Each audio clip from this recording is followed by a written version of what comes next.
Bonsoir à vous, bienvenue sur ATV Guadeloupe dans Questions directes. Notre invité ce soir, Rosan Rosduel. Bonsoir. Bonsoir. Vous êtes candidat aux législatives dans la première circonscription. Bien sûr. Avant d'évoquer votre candidature, parlons de la présidentielle.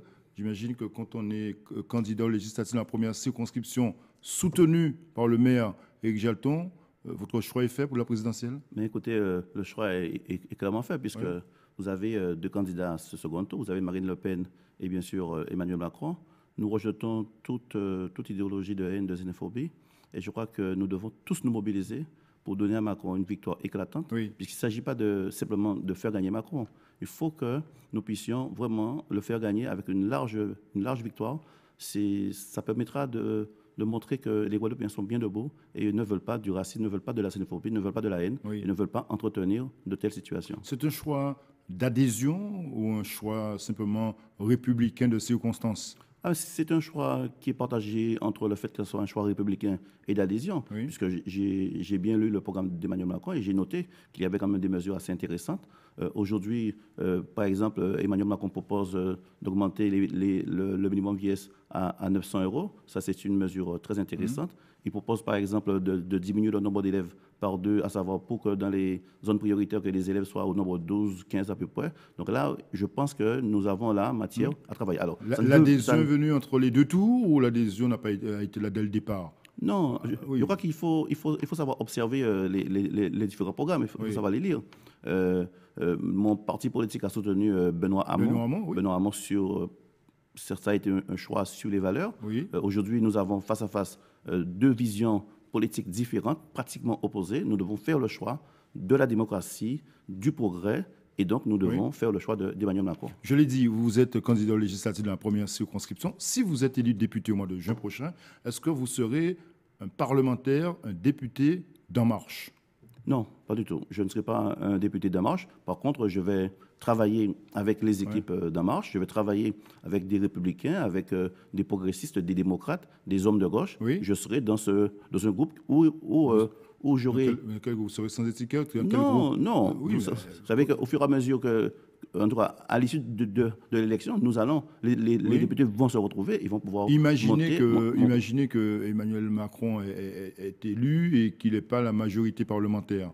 Non, mais je vais participer à la majorité, j'allais dire, du président. Mais la majorité du président peut avoir, j'allais dire, diverses couleurs. Moi, je n'ai pas la couleur d'En Marche, je n'ai pas la prétention non plus de l'avoir.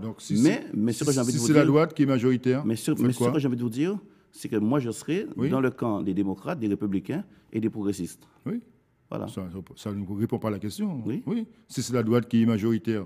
C'est toujours le camp des progressistes et des républicains. Non, c'est pas la même chose. Vous avez l'extrême droite et vous avez la droite, les républicains. Imaginez que les républicains sont majoritaires. Non, je vais participer aux travaux de l'Assemblée nationale. Normalement, je vais faire en sorte que des mesures importantes soient prises au niveau de la majorité. Vous serez un député sans groupe, Non, je serai un député dans le camp des démocrates, des progressistes. Oui, mais vous n'êtes pas dans quel camp, dans quel groupe? Non, mais ça peut être le groupe des socialistes, ça peut être le groupe des écologistes, ça peut être le groupe des démocrates. Je veux dire, pour le moment, on ne connaît pas l'issue des élections législatives, donc on ne peut pas savoir combien de députés écologistes, progressistes, socialistes qui seront à l'Assemblée nationale. Et donc, c'est par rapport à ça que je me déciderai. C'est compliqué pour vous, on vous comprend. Non, c'est pas du tout. Vous êtes du PPDG, vous êtes soutenu par la Fédération socialiste, tout ça, c'est compliqué d'avoir une vraie étiquette. Je ne suis pas soutenu par la Fédération socialiste. Vous savez bien que je suis soutenu par le député sortant, bien sûr par la FAP et par le PPDG aujourd'hui. Mais dans cette coalition de gauche, on sait très bien comment ça se passe après. Non, mais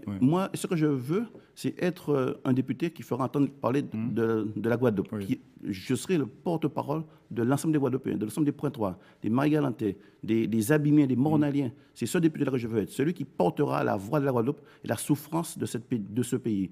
Où nous ne devons pas ignorer et nous ne devons pas faire semblant de ne pas comprendre le message que nous ont lancé les électeurs du Front National. Il y a là un malaise, il y a là un mal-être, et nous devons essayer de porter des solutions adéquates à ces problèmes-là. Vous avez aussi une image à gommer, pas vous personnellement, mais l'image du prédécesseur du député sortant, Éric Jalton, qui a souvent été accusé d'être un député qui ne va pas à l'Assemblée, qui ne travaille pas. Pardonnez-moi l'expression, il a été même traité de député fainéant. Est-ce que ça aussi, c'est une image qu'il va falloir gommer, effacer? Je crois qu'il faut savoir rétablir la vérité. Rétablir la vérité. Éric Jalton a été député de la circonscription. Et durant sa première mandature, voire le début de sa deuxième mandature, il a régulièrement fréquenté l'Assemblée nationale. Oui. Première chose. La deuxième chose, depuis qu'il est devenu maire des Abîmes, forcément, il a diminué ses déplacements au niveau de Paris, mais c'est celui qui a écrit le plus grand nombre de questions écrites. Première chose. La deuxième chose, c'est quoi le député? C'est celui qui sait porter les dossiers au niveau du gouvernement et qui sait les faire avancer. La rénovation urbaine, c'est 500 millions d'euros. Mais est-ce que vous allez procéder autrement? C'est ça, justement, dans la méthode, est-ce que votre méthode parlementaire sera différente de celle d'Éric Jalton? Je serai un député présent, déterminé, engagé, puisque c'est à ce seul mandat que je vais me consacrer exclusivement. Et donc, je ne serai pas un député durant 2 ans pour ensuite devenir maire des Abîmes. Je serai un député qui exercera la fonction de façon exclusive et qui fera entendre la voix. Donc vous allez laisser votre mandat Non, mais j'aurai à choisir entre le mandat municipal et le mandat du conseil départemental. Conseil départemental. Tout à fait. Donc vous allez laisser tomber votre mandat départemental. En tout cas, oui, il y a de fortes chances que je laisse le mandat départemental ou celui du conseil municipal. Que dites-vous ce soir? Que répondez-vous aux gens qui disent que vous êtes porté par Éric Jalton? C'est Éric Jalton qui fait campagne pour vous, voilà. Non, mais vous savez que je suis sur le terrain régulièrement. Je suis régulièrement à Marie-Galante, je rencontre les forces vives, je rencontre les pêcheurs de Pointe-à-Pitre, je rencontre les aînés de Mornalo, je rencontre des Marie-Galantais et des Mornaliens. Je suis sur le terrain. Il est normal que le député sortant, Éric Jalton, qui me soutienne, j'allais dire, puisse être à mes côtés pour m'accompagner. Il est normal que je puisse bénéficier de son expertise, de son expérience, de la façon, de la méthode, de la façon dont il mène une campagne électorale.